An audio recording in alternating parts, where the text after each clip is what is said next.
For nearly a year after the death of Toby Keith, the public searched for something that never arrived. Not a statement, not an interview, not even a single carefully chosen sentence. In an industry built on visibility, Trisha Lucas chose absence, and that absence became louder than any tribute. Fans expected grief to look a certain way, public, emotional, immediate. When it didn't, questions replaced sympathy.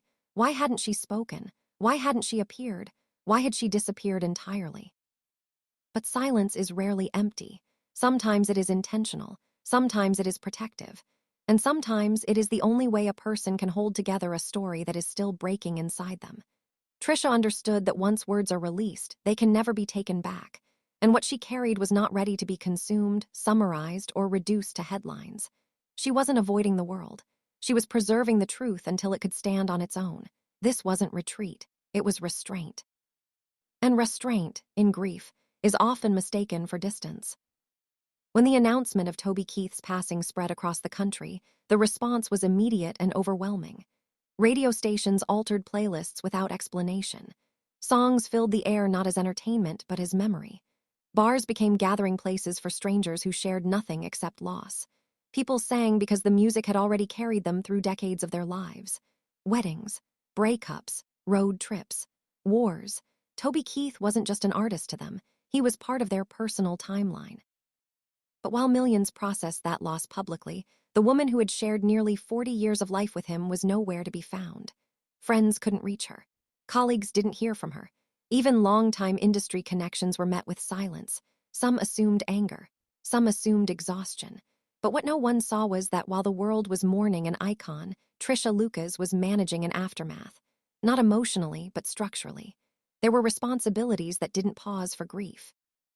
There were promises that didn't expire with death, and she carried them quietly. Trisha did not grieve on camera because her grief wasn't performative. It happened in motion, in obligation, in moments no one applauded. She continued attending foundation meetings tied to the cancer lodge she and Toby had built together. She sat through discussions, budgets, decisions, listening more than speaking, ensuring continuity. She personally responded to letters from families whose children were still in treatment, many unaware that the man who helped fund their stay was already gone. She carried a small notebook wherever she went. Inside it were names, hundreds of them. Fans who stopped her unexpectedly in grocery stores, parking lots, quiet aisles where grief arrives without warning. She hugged them. She let them cry. 1 minute. Always 1 minute. Then she thanked them for loving her husband and moved on. Not because she was cold, but because if she didn't set limits, she would collapse under the weight of other people's sorrow. By spring, more than 300 names filled those pages. 300 moments she absorbed so others didn't have to walk away alone. The illness did not announce itself dramatically. It arrived quietly, disguised as fatigue and discomfort. Toby Keith had spent a lifetime pushing through pain, and at first this felt no different.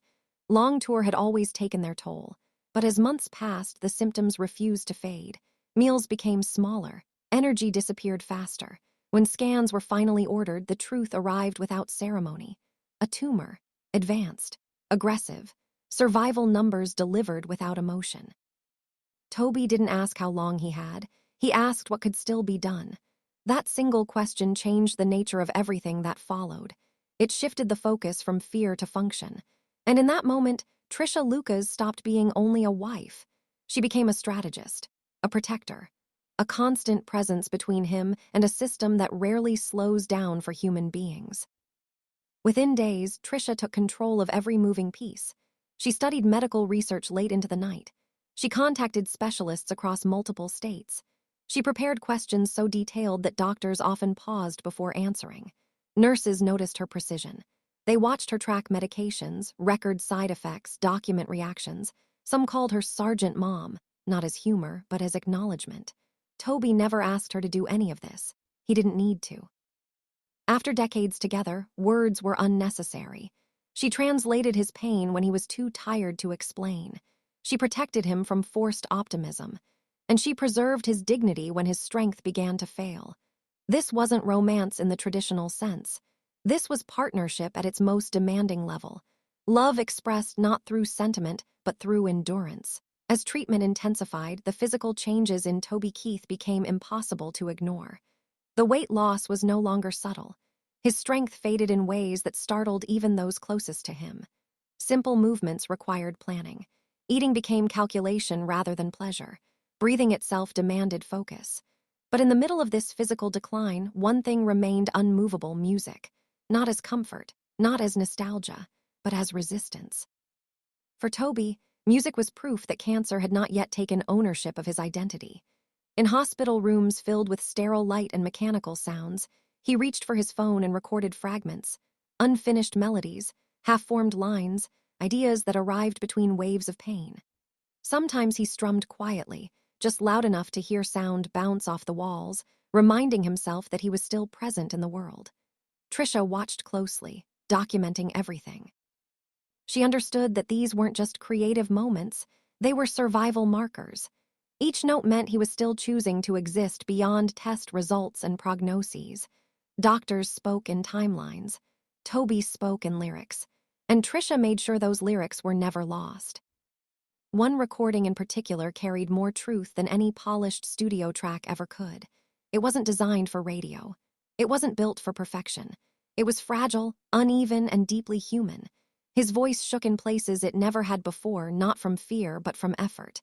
When the producers heard it, the room went quiet. No one asked for another take. No one suggested edits. The vulnerability was the message. It sounded like a man standing at the edge of something irreversible, refusing to step away quietly.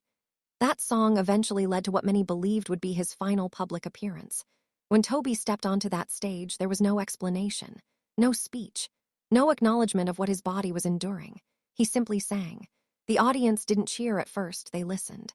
And when the final note stretched longer than expected, the room erupted, not in celebration, but in recognition. He didn't bow. He didn't linger. He nodded once and walked away. Strength in that moment wasn't loud. It was measured. Despite the toll, Toby Keith was not interested in disappearing. Against medical advice, he scheduled 2 performances in Las Vegas. Behind the stage, medics waited with equipment and a cot, prepared for the worst. Every precaution was taken because everyone knew the risk. On the first night, he paced himself carefully, leaning into the rhythm of the set rather than forcing momentum. On the second night, something shifted. The stool placed behind him remained unused. He stood through most of the performance, conserving energy song by song, breath by breath. By the time he reached the closing number, his body was visibly shaking. But he finished. Backstage, as the sound of the crowd faded into distance, he leaned toward Trisha and whispered something only she would ever hear. Whatever it wasn't about endings. It wasn't about regret. It was about what still needed to be done. Even then, he was planning forward. As months passed, the language around his condition began to change. Conversations shifted from recovery to realism. Toby felt it before anyone said it out loud. And rather than panic, he focused.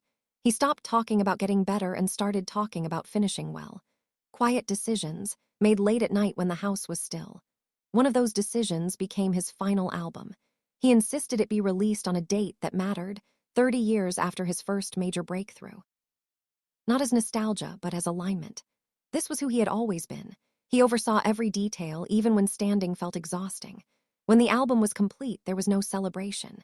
Instead, every dollar it earned, along with a personal 6-figure contribution, was transferred quietly to the children's cancer lodge he and Trisha had built years earlier. No press release. No announcement. The staff only discovered it later when numbers didn't match expectations. He didn't want gratitude. He wanted continuity. As winter approached, doctors began speaking differently. Options narrowed. One hospital suggested stopping treatment altogether. Trisha refused to accept that answer. She found one final clinical trial, one more window. That decision didn't change the outcome, but it changed the ending. It gave him time to record more songs, time to perform, time to be home. When the final night came, it arrived quietly. There were no machines, no alarms, no chaos. Music played softly nearby, familiar and comforting. His heart stopped without spectacle. The announcement came hours later. The world responded instantly. But inside that house, there were no headlines. Just a woman sitting beside a man she had loved for more than half her life, knowing that nothing had been left unfinished. As Trisha spoke, something subtle happened in the room. People stopped shifting in their seats. Then one by one they stood, not because applause demanded it, but because sitting felt wrong.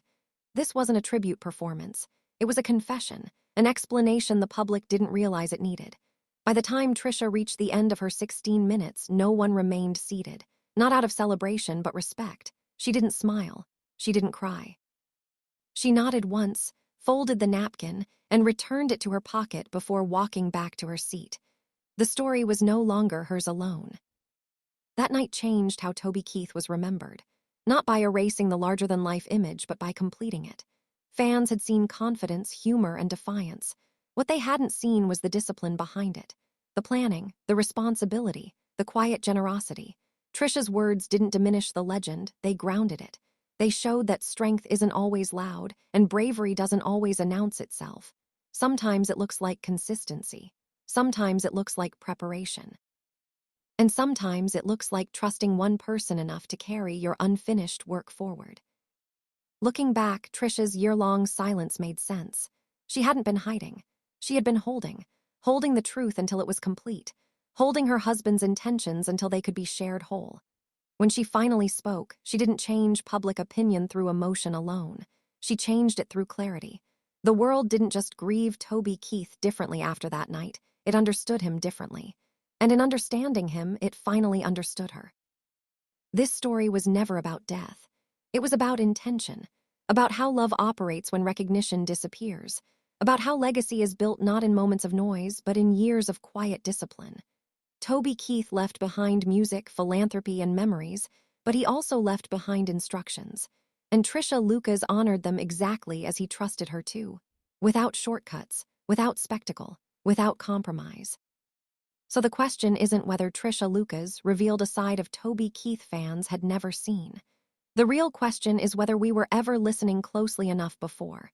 If stories like this matter to you, stories that exist beyond headlines and applause, then stay with us. Because some legacies don't end when the music stops. They continue through the people trusted to carry the wind forward.